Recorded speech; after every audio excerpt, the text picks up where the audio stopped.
Hey everybody, Josh from SILCA here with what I hope, please God, is our last video on this hookless rim debate slash topic, but this one just won't die. I think partly because you guys are interested, partly because other people keep picking it up. We've now been Bike Radar, Bike Rumor, Velo News, Escape Collective, like half a dozen YouTube channels have picked up on quite frankly, just the reporting that I happened to say scam in my podcast and blown that into a way bigger thing than I ever imagined it would be. A lot of people have accused us of being clickbaity. I actually think it's the people reporting on us that are being clickbaity. I think we said, Josh said it's a scam. Is it a scam? I tried to give a pretty nuanced report there, but you search it. Other people have thumbnails that say hookless equals scam. That's not what I said. But it's brought up a ton of questions. So I had my friend ChatGPT read all the comments from our videos, from the Bike Radar, the Bike Rumor, the Velo, the Escape, like all of the places that people have done this. I think it was GC Performance, a YouTube channel. Check him out. He's a bike shop guy. He showed up and said, thank you for talking about this. We see tons of problems and confusion and issues with our customers. And so I made this list from that with what I think are some pretty decent questions so we can dig in on it. So before I get started, two things. One, huge shout out to Zav Disley at Aero. They're a UK-based manufacturer and designer of all sorts of stuff, wheels. And Zav's been on the Marginal Gains podcast in person. So Zav, welcome to the Marginal Gains podcast. Thanks very much, Josh. And yeah, I'll echo that. I've obviously known about Josh and what he's done for many, many years now. So it's nice to, speak in person, obviously, through a screen, but yeah, it's nice to see you. Oh, just super smart. I mean, one of the smartest people in the industry. They just launched a new time trial wheel, and they posted I thought, really amazing breakdown. They attempted to optimize that wheel both as hooked and as hookless, to see which one they could make faster, and then that would be the one that they went with in production, and they were actually aerodynamically faster with hooked. So they had just announced, I think in the melee of this conversation, that that new wheel's coming out hooked because it was aerodynamically faster as well as they felt a safer product. Having said that, I loved to see that out there. I was reminded, Dan Enfield and I on Slow Twitch almost 3 years ago got into, we have a debate series, and hookless was the debate. He was pro-hookless, I was not. And it was brought up to me that a couple things happened. One, as we were having that debate, those tire blow-offs were happening at the World Tour. The draft ETRTO was changed at least once, maybe a couple times. I'm not on the committee, so I don't know, but was certainly changed from the draft to the final. To adjust that delta between tire sidewall and rim inner that we talked about.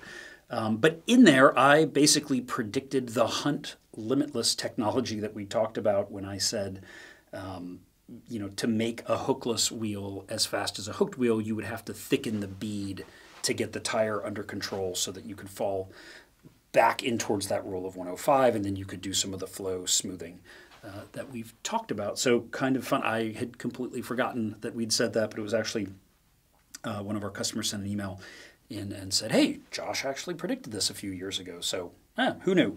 Okay, let's get to our questions. James Nook, 6830, says, why are road tubeless tires so hard to fit these days compared to 10 years ago? What changed? What makes mounting and roadside repairs so difficult now? That's a great question. So the old ETRTO standard for crochet-styled rims, and I don't know if everybody knows this, but the C in 700C, the C stands for crochet, which is the French word for hook. So that standard with the C on it was the standard written and controlled under both ISO and ETRTO. That controls the diameter, controls tolerances. One of the things that's had to happen with tubeless, and particularly hookless tubeless, is that the tolerances that the rims are made to have had to tighten up considerably. I mean, at one point, I think 20 years ago, it was plus 1 millimeter, minus 2 millimeters on the rim bead seat diameter. With modern tubeless and hookless tubeless, that has gone to plus or minus 0.5 millimeters diameter. So it's a much tighter tolerance on that. And then the tires have had to be fitted. And actually, if any of my tire making people out there want to chime in on this, I did a quick, right before I came in here, I do not have ISO 5775, which is the multi-$100 document that sets all of this. I don't have the new one to see what exactly the tolerances are on the tires, but the tire tolerances used to be something like +1, -2, or +1, -1. I understand those have been tightened up as well. But what that really changes, so we have two things to talk about. You have tolerance, which is the difference in size, right? So if, say it's 622 plus or minus 0.5, obviously you can be 621.5 to 622.5. That's a 700C is 622. You have tolerances, but you also have clearances, right? And so this is where you would say, well, the tire is spec'd to be 1 millimeter larger, and then it has its tolerance, and then that's where you can get into some of these overlaps where, say you have a clearance of 1, but then you have tolerances of ±1 on both parts, then you can have overlaps that make it so that it doesn't fit together. And so as tolerances are tightened down on the individual components that you make, you can actually fit them with tighter clearances. And so what's happening is clearances are tightening. I think, quite frankly, a lot of the tire manufacturers, for fear of blow-off, particularly on these hookless rims, they are being sure to size at the lower end of that. I will tell you, in my time at Zip, we always worked really hard to try to be at the upper half of that tolerance range, and not allow rims that were on the lower side, because, of course, the lower side is where you have problems on the rim. Obviously, on the tire, it's the bigger ones that would be problematic. So it's a great question, and that actually rolls right into George Tapley. Said, how tight are the tolerances between tires and rims for hookless systems, and how much of the risk comes down to small variations in bead diameter, rim diameter, or even pressure gauge accuracy? That's a beautiful question. It can mean a lot, right? I mean, in fact, that can kind of be everything here. And so I think one of the things that hookless has proven is that it does require tighter tolerances, manufacturing tolerances, than hooked, because you just have less room for error, less margin for error at the higher pressures. So I think, in a sense, part of what you probably see there is, the hookless tech allows for less expensive tooling to make the rim, and really, honestly, less expensive rim manufacturing, but now the tolerances have to tighten down, and there's some real non-linearities with tolerances. A great one to think about there are things like ceramic ball bearings, right? As you tighten those tolerances down on bearings, the prices go up almost exponentially. So you look at 20 millionths ball bearings, you literally buy them by the kilogram. Nobody even counts them.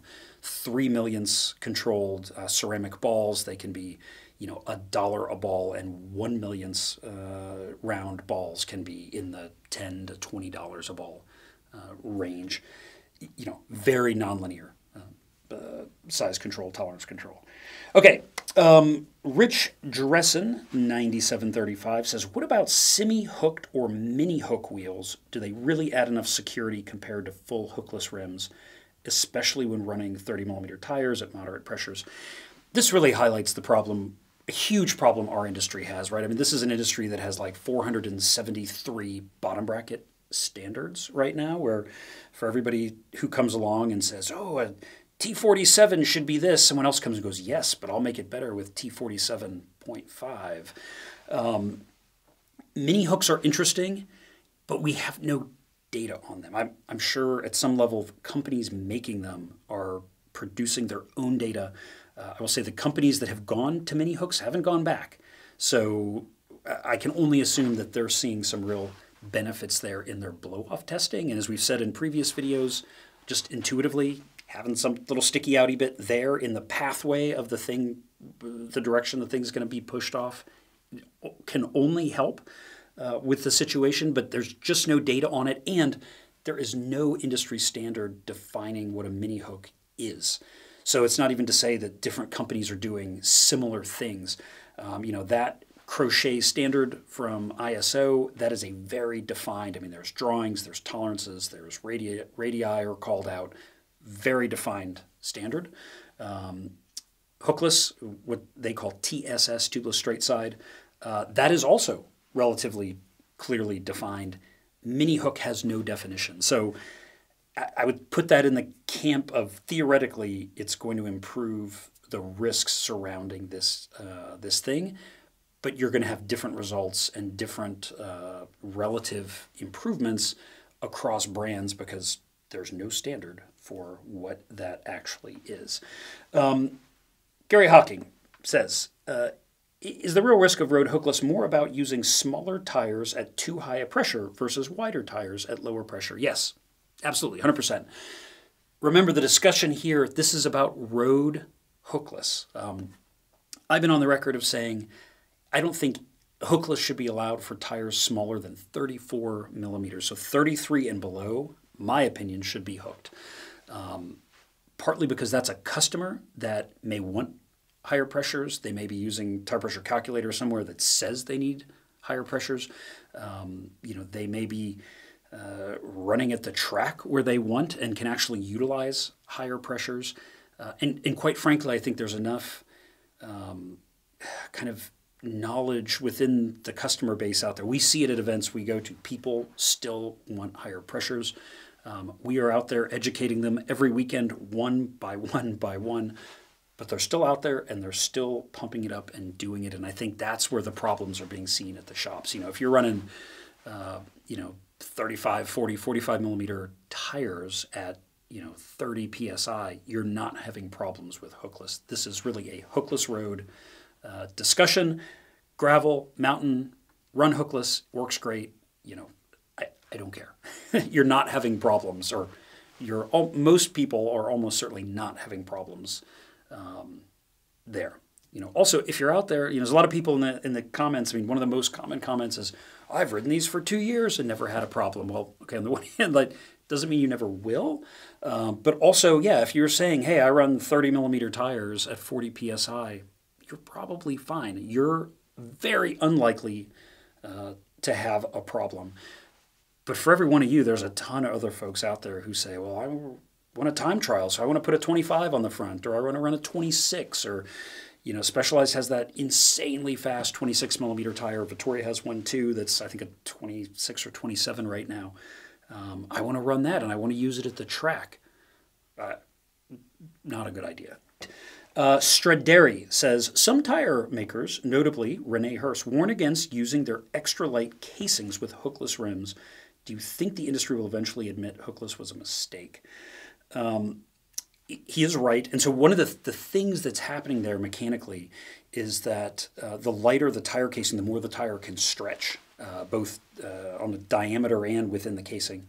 And so, yes, as you go to very, very thin, very light casings, you actually are at slightly higher risk of blow-off if the tire is narrow relative to that rim. And so, I can see why Rene Hurst would say that. It makes sense. Think of the opposite of that. There's a lot of people saying that, hookless has worked in automotive for however many years. Yeah, your automotive tire probably weighs like 30 pounds and has steel cords circumferentially controlled. That's why, 35 PSI, your car tire is flat because it has this massive circumferential wrap of steel cable inside of it, holding it into that geometry. And then how do you ever installed a car tire? You can't do it by hand. So you have tight controls between what tires fit on what rims.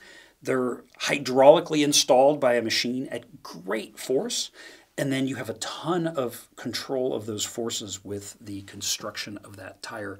Now, similar to what you might see or think about in cycling, as tires become more and more high performance, they have more and more constraints put on them. And so, you own a supercar or hypercar, you are looking at very, very expensive tires that have to meet very high standards, the Z-rated, and I think there's even higher than Z, that partly because the circumferential force wants to stretch the tire out because the wheel is rotating so quickly at those very high speeds. So, that is an insanely, insanely controlled and regulated industry. I think automotive's done a very, very good job of that.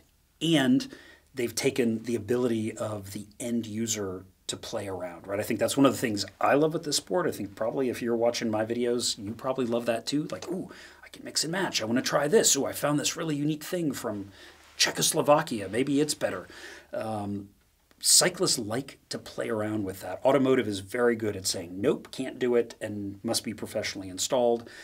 I don't think we want to take our sport there. I certainly don't want to see it go there. But that's why something like Hookless can work, really well in automotive. And that's before you get, quite frankly, to the fact that, super high tire pressure for a car is like 35, 36. Some of these electric cars with their much, higher efficiency tires, I think are 39 or 40, but you just don't see pressures beyond that. Okay. Ming U6Q says, does the rule of 105 apply to internal rim width or external rim width? Good question. It's external rim width. The whole idea of the rule of 105 is that you need the outer width of the tire to be narrower than the outer width of the rim, so that as you experience angle of attack in the flow, the rim coming off the tire can sort of be recaptured by the rim. And we did a great video on that. We'll link it below, like why the rule of 105, how it came about, and kind of what essentially you're getting at. But essentially, if you were to cross-section your rim and your tire, it needs to be kind of wing-shaped or kind of more oval, whereas as the tire gets bigger, it sort of becomes more ice cream cone-shaped. And if you've ever paid attention to the wings of things, from aircraft to birds, not a lot of ice cream cone looking cross sections out there. In fact, there's exactly 0. So not a fast shape. That's where the rule of 105 comes from. And so yes, to answer this question, it is outer to outer. So when you look at the rim, and the best way to think about it is if you look at the tire and the rim completely straight on, you want to be able to see some rim sticking out either side of the tire, telling you that your rim is wider than the tire itself. All right. Oh, I never got to Straderi, his last bit of his question. Do you think the industry will admit Hookless was a mistake? Honestly, I think Hookless will probably ultimately become the future state of probably everything. I think tires are going to continue to get wider. Pressures are going to continue to come down.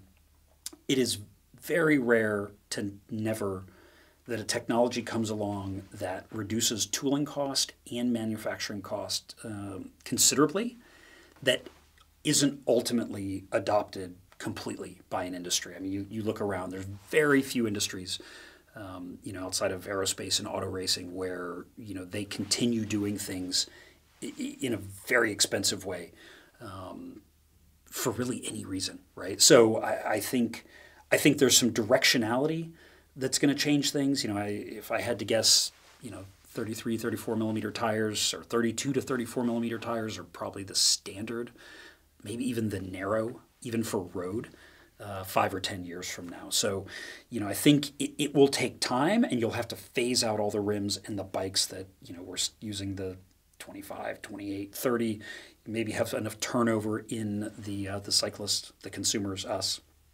who think in the old way, who still want to buy. Back in my day, we ran 28s and we liked it. It'll probably be when we're all probably too old to be knowing or caring that transition will fully have been made. And I think you'll have a generation of people who are like, you're running 50 psi. That's crazy. That's way too much. It's coming. But we're just going there slowly. Remember, it's only been about 15 years since we published that first bit of info, kind of showing the hockey stick graph that higher tire pressure wasn't always faster. And then really 2013 or 2014, I think, was the first year that we really, as SILCA, brought all of that data out and kind of spilled the beans and shared that with everybody. So, it's only been about 11 years that we've been kind of beating the drum of, higher isn't always faster, and we just haven't reached everybody. If you're watching this, you're technically inclined and minded, you're in the loop. But I mean, you're the sub 1%, right, of the consumers out there who are actually riding bikes. And so it's just going to take time for that to turn. The last one, and I have my phone here because I just literally got this as I was coming in here, but they're, let me go to my notifications. Industry person who I'd worked with years ago on LinkedIn, basically saying a bunch of stuff. I won't name him, but said, I find your video on Hookless super disappointing and inflammatory and clickbaity and borderline demagogue. We as an industry should unite to educate end users instead of spreading confusion and play on fears to generate online visibility. Hookless is a better way to make a carbon wheel, period, blah, blah, blah. Next sentence, this is what got me. He says, there is no denying the benefits of this technology as long as riders will run appropriate tire pressure. So instead of adding to confusion, we need to reinforce the message that people need to lower their tire pressure. It will take time, but it will land eventually. I responded, there absolutely is denying the benefits of this technology, right? Everything that was said, I think somewhere up, where was it? He said, lighter, faster, more aero, and significantly faster on cobbles. None of those things are actually true if you're comparing more like apples to apples geometries. Yes, in this case, he was comparing an old 17 millimeter internal width hooked rim, like a 12, 15-year-old design, to a new one. He said, it's lighter, it's more aero. Yeah, it's 10, 12-year later product. It better flipping be those things. But that wheel is not faster because it's hookless. It's faster because it's new and it has all the benefits of all of that time and all of that development on it. And so I think that takes us full circle back to me opening with a shout out to Zav Disley at Aero Coach for, doing the work and coming out and saying, here's our design for hooked, here's our design for hookless. We tried to optimize both pathways to the extent possible in the wind tunnel, and actually hookless was slower. So there you go. There is denying the benefits of the technology. The only benefit I can see is that it is less expensive in tooling and less expensive in manufacturing. That is not a non-zero benefit, and that is not just a company benefit, right? Those, the lower prices will pass on to consumers. So I don't want to be just purely shitting on the industry here, but I do think it needs to be said. We need to be honest with ourselves. Like, I'm not being clickbaity or inflammatory. I'm hopefully trying to explain this with some nuance, but to explain it with nuance, we have to stop drinking the Kool-Aid here, right? When your first principle is it's technologically superior in all these ways, and then you make the argument for it, I think that's bullshit. Like, there's no other way to say it. That's just bullshit. Let's be honest. What's the advantage here? We can make rims cheaper with less expensive tooling. Is that a good thing? Heck yeah, that's a good thing. Let's just be honest about it and move forward. Yeah, I'll leave it at that. I'm sure my inbox will be filled up once again by industry people who are angry. Thanks to all you bike shop folks out there, both in our YouTube comments and in my inbox, who are saying thank you, somebody, for talking about this. I'm hopeful this is my last video on this. I honestly don't, I don't toss that off. I don't have anything else I think I can add other than don't drink the Kool-Aid. Let's get this discussion down to what it needs to be. How do we make a better, safer, affordable product that everybody can benefit from? And then also with that, how do we educate each other, right? How do we help each other out? I'm sure those of you watching this video, you're doing group rides and things with people who I guarantee are putting crazy pressures in their tires still. Even as they've gone up to the 28 and 30 millimeter tires, they're still running the pressures they were running 10 or 15 years ago. If you hear something, say something to those folks. If you want, send them to us, send them to Renee Hurst, send them to, anybody who's talking about the benefits of that, because that is a really important part of the discussion here. We do need to get tire pressures down to safer levels that, quite frankly, are more comfortable and faster. So it's really a win all around. That's all I got. Please leave your comments. I'll see you next time.